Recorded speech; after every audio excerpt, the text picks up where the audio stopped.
الحمد لله وحده والصلاة والسلام على من لا نبي بعده أما بعد فأعوذ بالله من الشيطان الرجيم بسم الله الرحمن الرحيم إن الله مع الصابرين صدق الله العظيم۔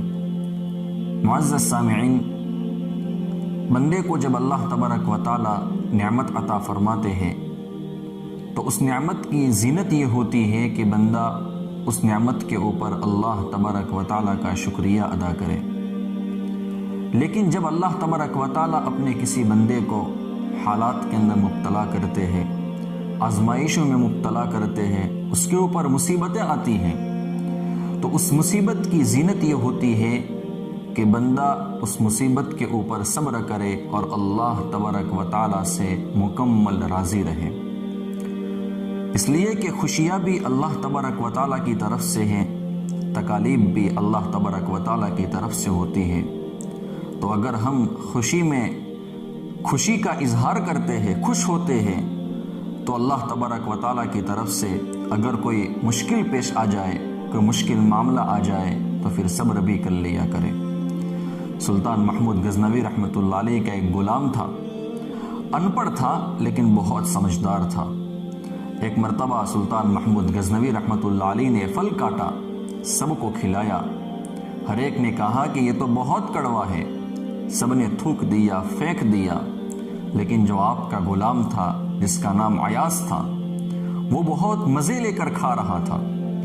سلطان محمود غزنوی رحمۃ اللہ علیہ نے پوچھا کہ ایاز، جو پھل کا ٹکڑا تم کو ملا ہے کیا وہ کڑوا نہیں ہے؟ اس نے کہا کہ حضرت بادشاہ سلامت، کڑوا تو ہے۔ تو سلطان محمود غزنوی رحمۃ اللہ علیہ نے پوچھا پھر تم کھاتے کیوں ہو؟ اس نے کہا کہ بادشاہ سلامت، میں نے یہ سوچا کہ پوری زندگی جن ہاتھوں سے میں میٹھی چیزیں لے کر کھاتا رہا، آج اگر کڑوی بھی مل گئی ہے تو میں واپس کیسے کروں؟ تو ہم بھی یہی سوچا کریں میرے دوستو کہ جس پروردگار نے اتنی نعمتیں ہمیں دی ہے، اتنی خوشیاں ہمیں دی ہے، اگر کہیں کوئی غم بھی آ گیا تو اسے بھی ہم برداشت کر لیں، اس لیے کہ اللہ تبارک و تعالیٰ فرماتے ہیں مَن لَّمْ يَسْتَسْلِمْ بِقَضَائِي وَلَمْ يَصْبِرْ عَلَىٰ بَلَائِي فَلْيَتَّخِذْ رَبًّا سِوَائِي۔ جو میری قضا کو تسلیم نہیں کرتا ہے، جو میری دی ہوئی بلا پر صبر نہیں کرتا ہے، وہ میرے سوا کسی اور کو اپنا رب بنا لے۔ اچھا، ایک بات ہمیں یہاں پر مزید سمجھنے کی ضرورت ہے کہ جب ہم بے صبری کا اظہار کرتے ہیں تو بے صبری کرنے کی وجہ سے، شکوہ شکایت کرنے کی وجہ سے جو مصیبت ہم پر آئی ہوئی ہے وہ مصیبت دور نہیں ہوتی ہے، معاملہ الٹا ہو جاتا ہے۔ وہ کیا ہوتا ہے کہ اس مصیبت کے اوپر اور اس صبر کے اوپر جو ہمیں اجر ملنے والا ہوتا ہے وہ اجر بھی ضائع ہو جاتا ہے۔ اس لیے ایک بزرگ نے فرمایا کہ مصیبت آنے کے تیسرے دن بعد انسان جو کرتا ہے اس کو چاہیے کہ وہ پہلے دن کر لے۔ کیا مطلب ہے؟ بیٹا فوت ہو گیا ہے تو تیسرے دن انسان صبر کر کے اٹھ جاتا ہے، تیسرے دن وہ کام میں لگ جاتا ہے، وہ یوں کہتا ہے کہ چلو اللہ تبارک و تعالیٰ کی طرف سے کوئی خیر ہوگی اس میں۔ تو جو کام تیسرے دن کرنا تھا وہ ہم پہلے ہی دن کر لیں، اس کی وجہ سے اس مصیبت پر جو اجر ملنا ہوگا وہ اجر بھی انشاءاللہ ہمیں مل جائے گا۔ اور اللہ تبارک و تعالیٰ قرآن کریم میں ارشاد فرماتے ہیں ان اللہ مع الصابرین، کہ اللہ تبارک و تعالیٰ صبر کرنے والوں کے ساتھ ہیں۔ تو ہم اپنے اندر صبر پیدا کریں۔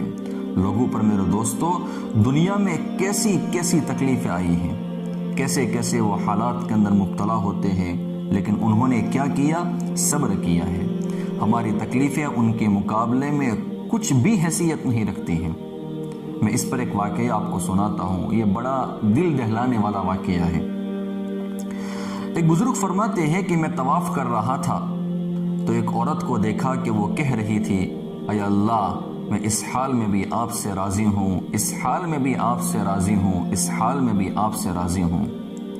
بار بار وہی الفاظ دہرا رہی تھی کہ اللہ میں اس حال میں بھی آپ سے راضی ہوں۔ کہنے لگے کہ مجھے بڑی حیرانی ہوئی۔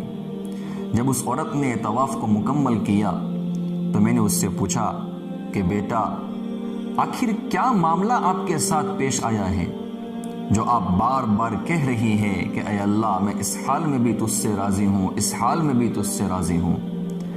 وہ کہنے لگی کہ حضرت میں 3 بیٹوں کی ماں ہوں۔ 3 بیٹوں کی ماں ایک مرتبہ میں گھر کے اندر روٹیاں پکا رہی تھی۔ چھوٹا بیٹا میرا میرے ساتھ کھیل رہا تھا۔ اچانک میں نے کمرے سے آواز سنی چیخنے کی، چلانے کی۔